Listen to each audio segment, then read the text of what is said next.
pagi hari. Yang tidak sholat, restu tidak sholat. Kenapa? Terlambat bangun. Besok kalaupun terlambat bangun, usahakan setelah bangun itu kita sholat ya. Baik, Bapak akan mengambil absen untuk teman-teman pagi ini. Apit? Ada Pak. Sisil? Oke? Ica? Vivi? Cindy? Restu? Bagus. Siapa yang terlambat? Dada? Pas? Baiklah. Baik. Sebelum Bapak melanjutkan pembelajaran pada hari ini, siapa yang masih mengingat pembelajaran minggu lalu? Saya Pak. Pak, Periode dakwah Nabi di Mekah. ya, periode dakwah Nabi di Mekah. Apa sih yang dari dakwah Nabi di Mekah itu? Dakwah sembunyi-sembunyi dan terang-terangan. Iya, bagus. Jadi kalau di periode dakwah Nabi di Mekah adanya itu secara sembunyi-sembunyi dan terang-terangan. Baik, kita masuk pembelajaran kita minggu sekarang. Namun sebelumnya di sini Bapak memberikan satu motivasi buat anak-anak sekalian, yaitu bisa dibaca depan. Siapa yang bisa baca? Ini. Orang yang tidak memiliki rasa sejarah adalah seperti orang-orang yang tidak memiliki telinga atau mata. Ya, di situ jelas ya. Orang yang tidak memiliki rasa sejarah adalah seperti orang-orang yang tidak memiliki telinga atau mata. Maksudnya di sini adalah tidak memiliki telinga. Telinga itu tidak mendengar apa-apa yang telah dilakukan oleh Rasulullah sebelumnya, dan tidak memiliki mata. Jadi mata ini kita pergunakan untuk melihat. Jadi kalau tidak kita bisa melihat, bagaimana kita melihat sejarah dakwah Nabi sebelumnya?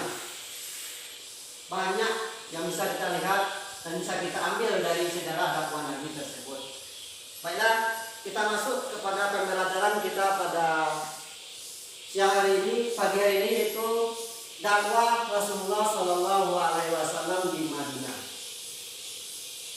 Masih konsentrasi? Masih. Coba tepuk konsentrasinya dulu. Konsentrasi. Lagi, konsentrasi. Nah, baik. Perhatikan lagi pembelajarannya ya. Jadi di dalam sejarah dakwah Nabi di Madinah ini, kita akan mempelajari, atau tujuan pembelajaran kita adalah yang pertama mengetahui apa itu hijrah, pengertian hijrah, dari mana Nabi hijrah dan ke mana. Kemudian yaitu strategi dakwah Nabi. Kemudian peristiwa-peristiwa yang ada, kemudian ibrah dakwah Nabi dan substansinya. Baik, kita masuk yang pertama, yaitu hijrah. Di sini siapa yang tahu hijrah? Belum ada yang tahu. Baiklah, coba perhatikan apa ya. Hijrah kalau menurut bahasa adalah perpindahan dari suatu tempat. Apa coba lagi itu? Apa itu hijrah? Hijrah adalah perpindahan dari suatu tempat. Bagus sekali. Nah, hijrah menurut istilah adalah meninggalkan semua perbuatan yang dilarang untuk melakukan perbuatan yang baik yang diperintahkan oleh Allah Subhanahu wa Ta'ala. Jadi semua perbuatan yang dilarang atau perbuatan yang tercela atau perbuatan yang buruk itu semua ditinggalkan. Jadi kita perbaiki kita pindah ke yang lain, yaitu perbuatan yang baik, perbuatan yang terpuji. Atas nama apa itu? Atas perintah Allah Subhanahu wa taala. Jadi itu pengertian hijrah. Selanjutnya, sampai pengertian hijrah ini ada pertanyaan? Pak. Ya. Lalu hijrah dari Mekah ke Madinah. Iya, bagus sekali pertanyaannya. Itu apa faktor Nabi hijrah? Dari Ya, Mekah ke baik. Madinah. Faktor Nabi hijrah yaitu ada dua. Yang pertama faktor internal dan faktor eksternal. Coba buka slide selanjutnya. Ya, ini ya. Faktor internal yaitu agar memperoleh keamanan dan kebebasan dari dalam berdakwah dan beribadah. Sesuai yang dijelaskan dalam surat Al-Anfal ayat 26, yang mana di situ mengandung makna jikalau kamu anggotanya sedikit dan mendapatkan ancaman, maka berpindahlah hijrah. Karena Allah telah memberikan tempat yang aman daripadamu, yaitu di Madinah. Kemudian faktor eksternal. Dari faktor eksternal yaitu menyelamatkan diri dan umat Islam dari tekanan, ancaman dan kekerasan kaum kafir Quraisy. Ancaman ini dari siapa? Dari kaum yang ada di Mekah. Jadi banyak ancaman ancaman Nabi dari kaum-kaum Mekah.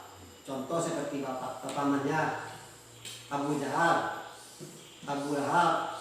Ada yang ingin membunuh Nabi Muhammad SAW. Yang kedua yaitu adanya ajakan suku Aus dan Khazraj. Paham?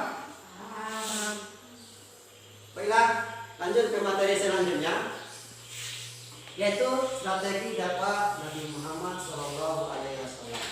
Yang mana Nabi Muhammad SAW berdakwah di Madinah selama 10 tahun, dari tanggal 12 Rabiul Awal 1 Hijriah sampai 13 Rabiul Awal 11 Hijriah. Nah, jadi pada saat Nabi pindah ke Madinah itu, yang pertama ajarannya yang dibawa adalah tentang masalah sosial kemasyarakatan. Tentang apa? Sosial kemasyarakatan. Sosial kemasyarakatan. Jadi itulah ajaran yang dibawa oleh Nabi Muhammad ke Madinah. Kemudian itu sesampainya Nabi Muhammad di Madinah, pertama kali Nabi Muhammad adalah mendirikan masjid. Siapa yang tahu nama masjidnya? Kalian tahu? Ya, nama masjidnya adalah Masjid Quba. Apa masjidnya? Masjid Quba. Jadi kenapa Nabi Muhammad mendirikan Masjid Quba ini? Kenapa Nabi Muhammad mendirikan Masjid Quba? Yang pertama, karena sistem pemerintahan dilaksanakan di masjid. Kemudian tempat berkumpul umat muslim. Yang ketiga, tempat di mana masyarakat itu musyawarah dan mufakat. Disitulah ada istiadat berkumpul. Selanjutnya itu mempersaudarakan saudara muhajirin dan saudara kaum Ansor. Saudara muhajirin ini apa? Saudara yang dibawa oleh Nabi Muhammad dari Mekah datang ke Madinah. Sedangkan kaum Ansor adalah kaum yang sudah ada di Madinah. Selanjutnya yaitu mendamaikan suku Aus dan Khazraj. Jadi anak sekalian, ada dua suku pada saat itu saling bertentangan antara suku Aus dan suku Khazraj. Jadi Nabi Muhammad itu adalah untuk mendamaikan dua suku tersebut. Kemudian Nabi Muhammad meletakkan aturan dasar hukum Islam dan mengembangkan pendidikan dakwah. Sampai di sini ada pertanyaan? Tidak. Soalnya itu Rasulullah diutus oleh Allah Subhanahu wa taala bukan hanya untuk bangsa Arab. Namun Rasulullah diutus adalah untuk umat manusia sedunia. Sampai di sini paham?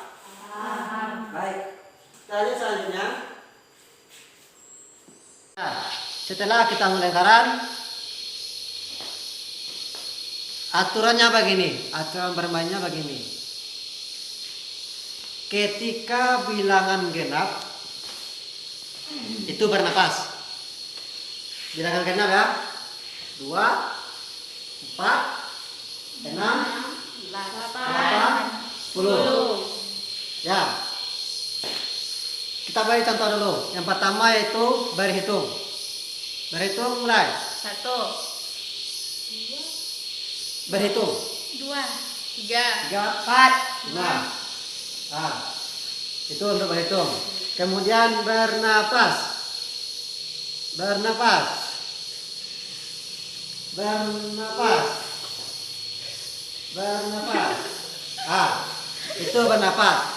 Selanjutnya antara berhitung dan bernapas kita kombinasikan jadi satu. Sekali lagi, ketika bilangan genap itu bernapas. Ketika bilangan ganjil disebutkan angkanya. Paham? Paham. Mari kita mulai ya. Yang pertama Bapak tunjuk untuk berhitung. Mulai. 1, 3, 5, 7, Ya, bagus.